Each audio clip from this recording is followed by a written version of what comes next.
Terima kasih pemirsa, Anda masih bersama kami di Editorial Media Indonesia. Bang Gaudens, kita akan coba mendengarkan dulu Bang bagaimana sebetulnya kekompakan regulasi ini. Kita sudah terhubung lewat saluran telepon dengan pengamat transportasi dari Universitas Indonesia, Ellen Tangkudung. Bu Ellen, selamat pagi.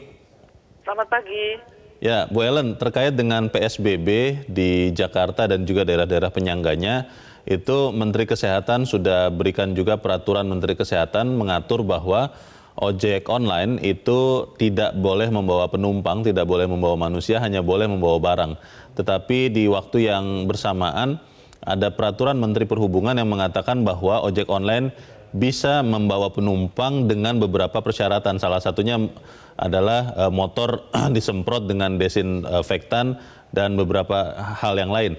Sebetulnya apakah ini menjadi sesuatu yang bertolak belakang atau seperti apa, Bu Ellen? Ya, sebenarnya kan kalau dilihat tujuan dari aturan PSBB itu kan cuma satu sebenarnya tujuan utamanya. Kita akan memutus rantai penyebaran virus corona ini. Yeah. Mengurangi pertambahan korban, ya. Nah, ini yang menjadi utama. Nah, sehingga segala sesuatunya berdasarkan itu. Kalau dilihat dari aturan Permenkes ya, itu benar-benar sudah jelas. Jadi PSBB yang akan dilakukan di daerah-daerah itu harus mengikuti itu. Yeah. Jadi kalau ada aturan yang salah satu yang paling penting itu menjaga jarak dan itu tidak bisa dicapai dengan membonceng sepeda motor, nah itu harusnya tetap dilarang. Kalaupun diadakan pengecualian, sangat sulit diatur di lapangan. Sangat sulit karena di lapangan itu selalu nanti tujuannya tilang atau dikasih hukum ya, dihukum ya, di penegakan hukum. Bahkan itu bukan tujuannya. Tujuannya bukan itu, tujuannya adalah supaya tidak ada physical distancing, dan itu yang tidak bisa tercapai kalau penerapan di lapangan sangat sulit. Gitu. Bu, tapi sebetulnya kalau dari data yang ada, sebetulnya berapa banyak ojek online itu membawa orang dan berapa banyak yang lain? Karena sepengetahuan saya untuk beberapa aplikasi justru sebenarnya sekarang penumpang itu sudah sangat sedikit kok sebetulnya, Bu. Sebenarnya kalau dari aplikasi, kalau kita lihat di aplikasi, dua aplikasi besar yang paling tidak, Gojek dan Grab, itu sudah tidak ada lagi untuk pemboncengan atau GoRide ya. Iya, di aplikasinya sudah tidak bisa kan pesan untuk penumpang begitu ya? Iya, jadi untuk penumpang itu tidak bisa. Jadi sudah diikuti oleh para aplikator untuk tidak bisa memesan dengan aplikasi ya. Tapi kalau tentu saja kalau itu bukan online ya masih bisa ya kalau seperti itu. Tapi kalau ditanya datanya, saya belum pernah lihat datanya ya, mungkin juga belum ada datanya. Tapi kita melihat di sini bahwa alternatifnya itu ada. Jadi yang tidak boleh membawa penumpang, mereka tetap punya alternatif untuk bisa mengangkut barang dalam ukuran tertentu ya. Artinya bukan barang besar, tapi makanan dan sebagainya. Itu masih ada alternatif untuk mereka. Gitu. Oke. Baik. Jadi menurut Bu Ellen sebaiknya ada peraturan yang diubah atau seperti apa nih, Bu? Dalam kondisi seperti ini, pandemi, itu kan sebenarnya tidak ada yang benar-benar siap. Dalam arti semua direncanakan dengan baik.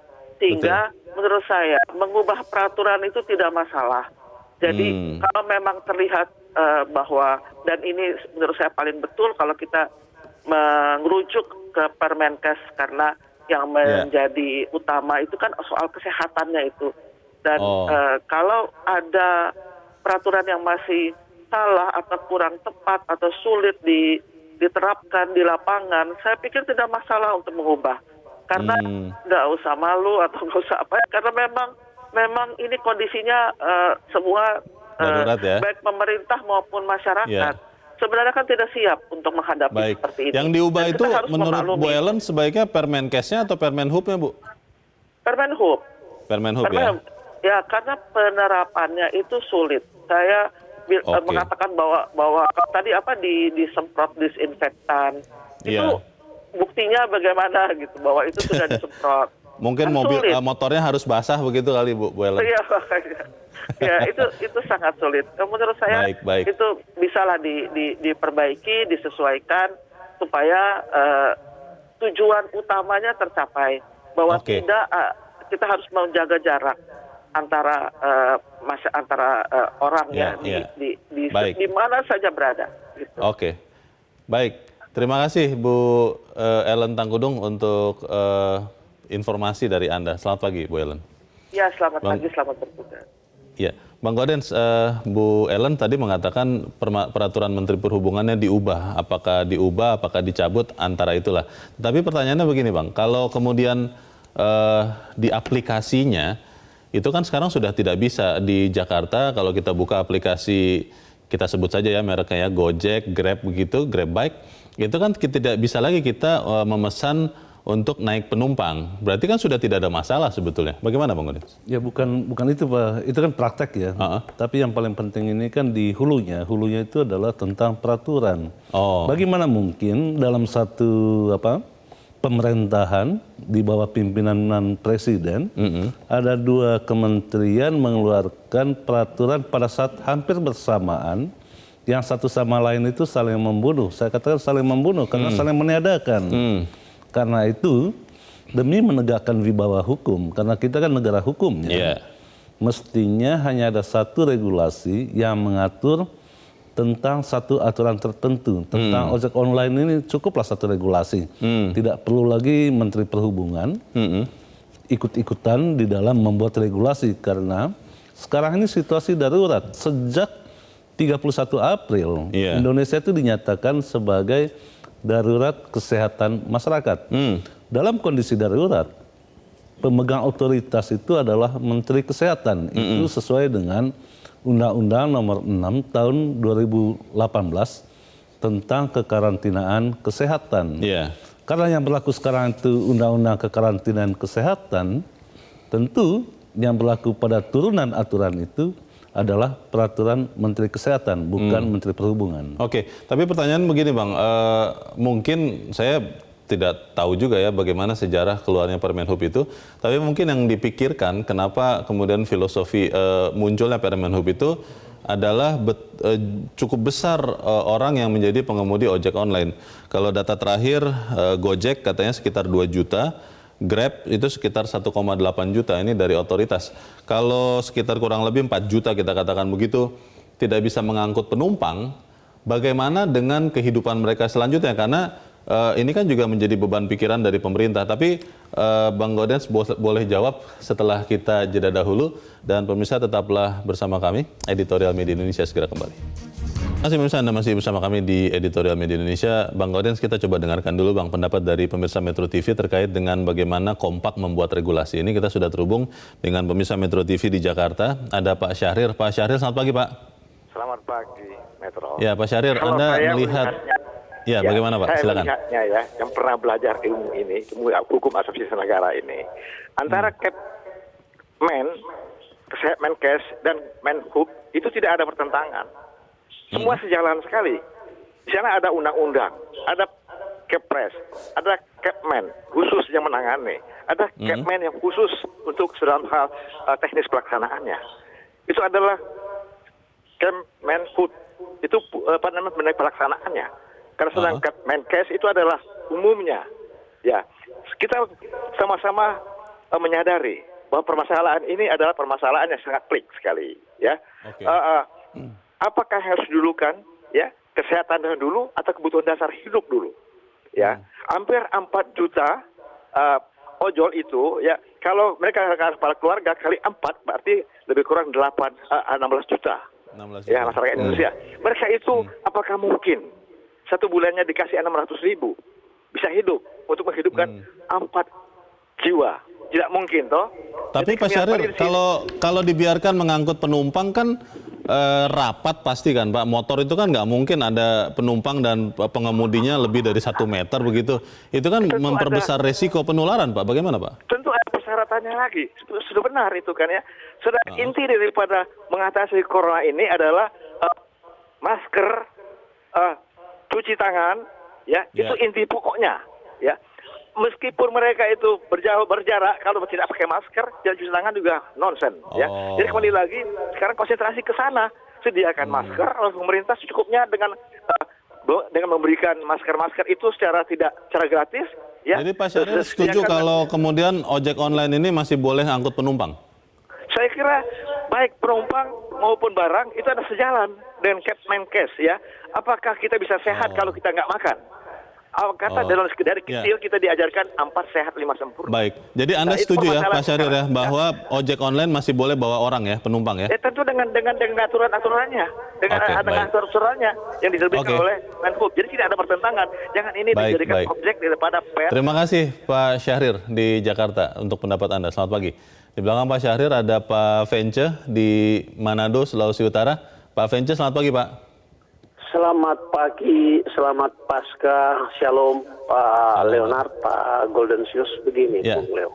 Silakan pendapat Anda, Pak. Saya jadi bingung kemarin. Karena apa? Sesungguhnya sebetulnya tergantung dari kita masyarakat. Apapun keputusan pemerintah, undang-undang yang dibuat, aturan yang baru saja dibuat oleh melalui Kepmen atau apa, itu adalah payung hukum. Tetapi dalam rangka kita memutus rantai penyebaran virus ini, saya kira social distancing dan physical distancing itu yang diutamakan.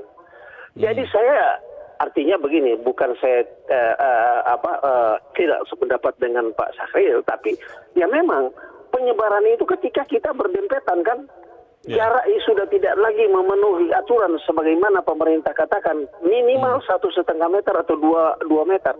Tetapi kalau sekarang angkutan umum termasuk ojol dia bisa membawa penumpang dan lain sebagainya, saya kira ini sulit, Bung Leo. Jadi bertahun-tahun pun kalau begini caranya, penyebaran virus tetap saja bergerilya dia. Meskipun pakai masker tadi seperti kata Pak Syahrir, Pak Vence, kan kalau penumpang dan pengemudinya pakai masker sama-sama cuci tangan begitu kan itu bisa begitu Pak? Tetapi kan kita lihat begini Bung Leo, sejarah bahwa virus ini dia suka menempel di permukaan yang keras, ya kan? Dia kan tidak bertebaran di mana-mana. Kalau kita pakai masker itu salah satu untuk mencegah. Tetapi ketika kita sudah berdempetan, ya di situ sudah terjadi peralihan virus. Dan yang kemarin Bung Leo, yang saya sesalkan, kan biasanya orang Sulawesi Utara yang mayoritas Kristen, yang memang sudah menjadi kebiasaan pada hari ibadah Paskah, hari Minggunya, itu dilakukan yang namanya ibadah padang, pergi di tempat-tempat hiburan, dan kemarin berjubel. Sempat ada teman kirim sebuah video, hampir mau berantem polisi dengan masyarakat. Mereka katakan bahwa ini adalah kita melakukan ibadah. Tetapi mereka tidak sadar bahwa sekarang ini lagi bagaimana kita memutus mata rantai. Ini yang paling bahaya. Dan saya berharap bahwa tidak saja pemerintah, tetapi lembaga-lembaga keamanan harus juga mampu bagaimana. Baik, terima kasih Pak Vence di Manado, Sulawesi Utara. Di belakang Pak Vence ada Pak Sukarwan di Magelang, Jawa Tengah. Pak Sukarwan, selamat pagi. Halo Pak Sukarwan. Ya, selamat pagi, Metro TV, selamat pagi. Selamat pagi Pak. Silakan Pak Sukarwan, pendapat Anda Pak. Begini Pak.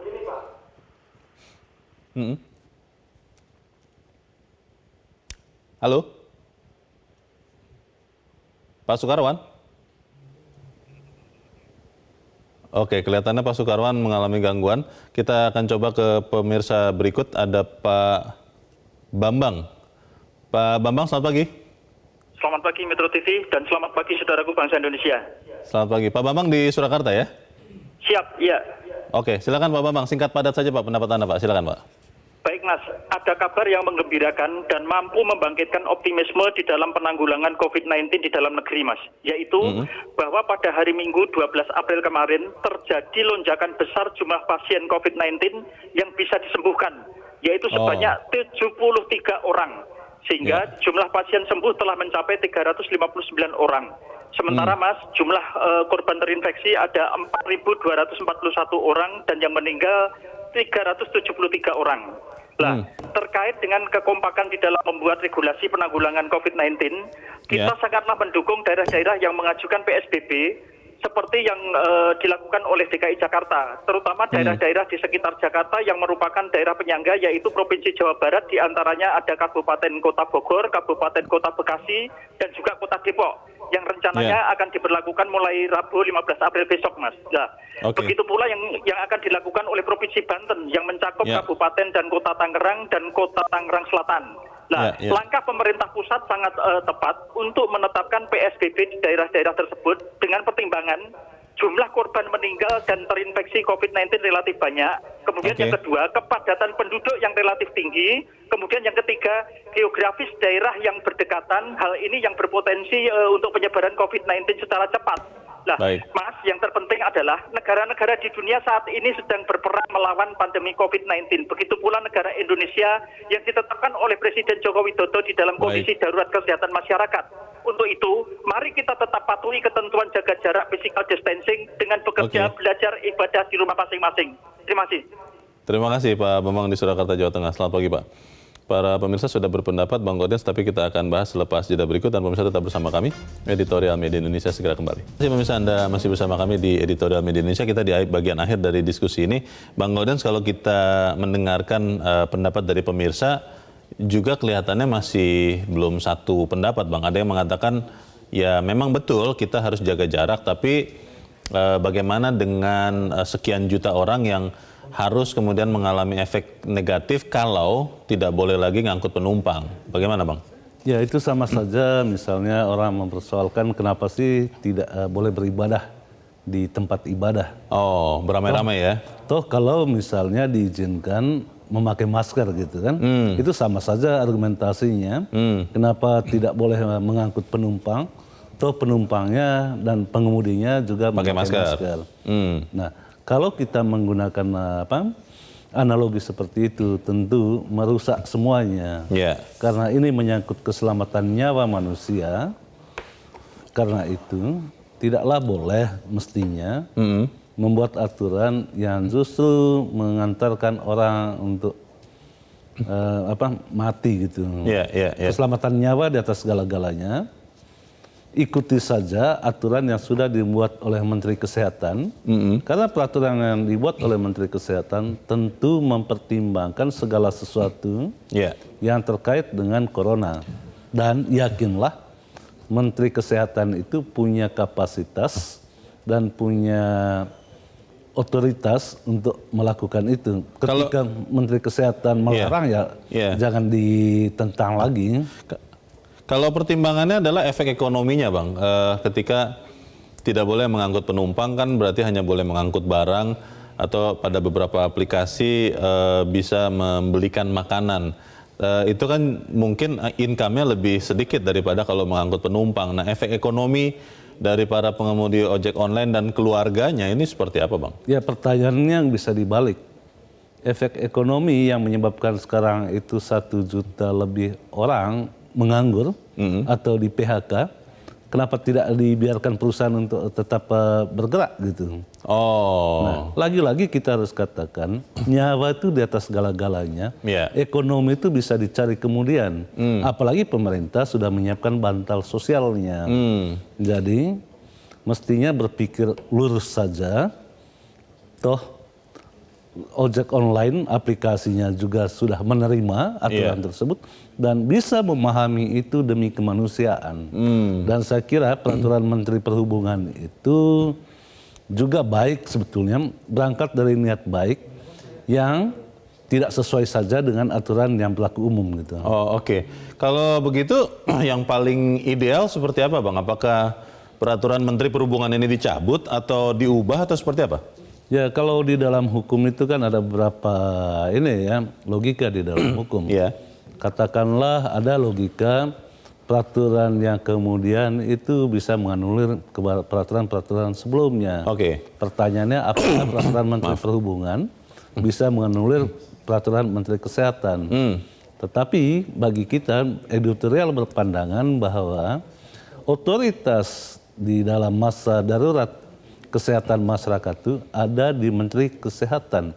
Karena itu di dalam Undang-Undang Nomor 6 Tahun 2018, Menteri Kesehatan itu bisa mengatur segala hal Iya. Yang terkait dengan moda transportasi juga boleh diatur oleh Menteri Perhubungan.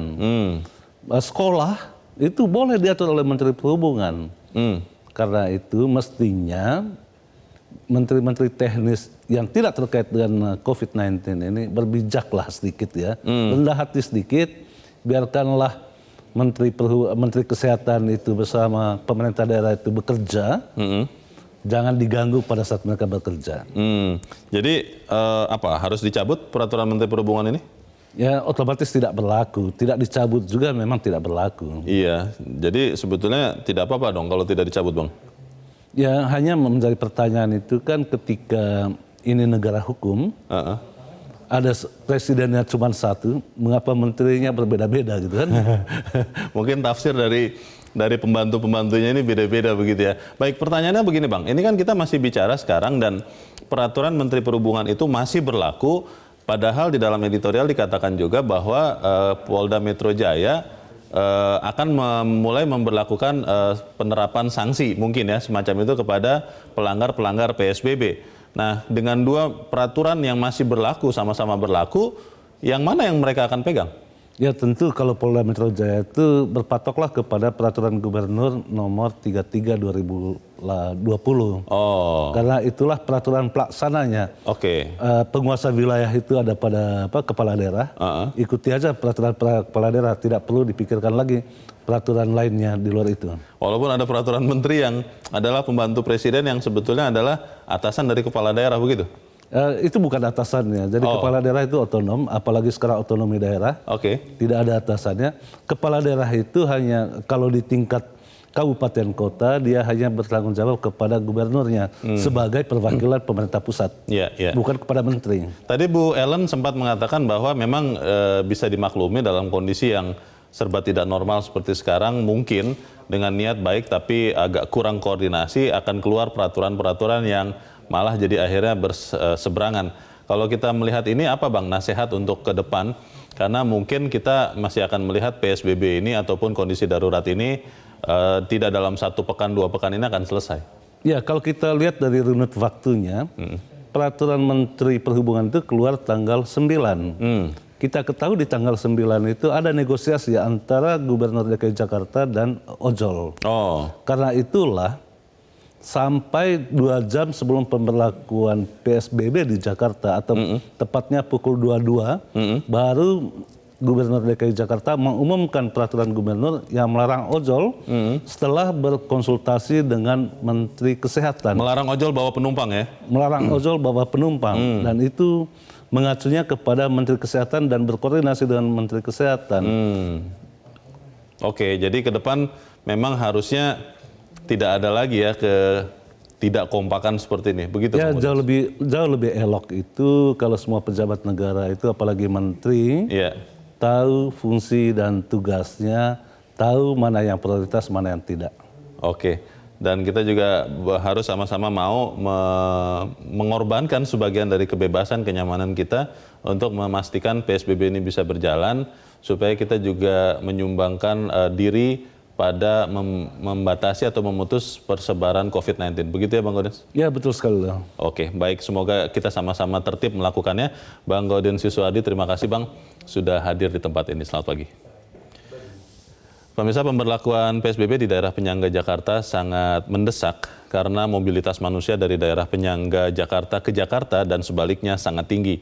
Tanpa pembatasan mobilitas manusia di daerah penyangga Jakarta, keberhasilan melawan COVID-19 sepertinya akan sia-sia. Mari kita bersabar, kita mengorbankan sebagian kenyamanan kita agar kita bisa sama-sama ketemu dalam kondisi sehat. Saya Leonard Samosir, terima kasih Anda sudah menyaksikan. Selamat pagi.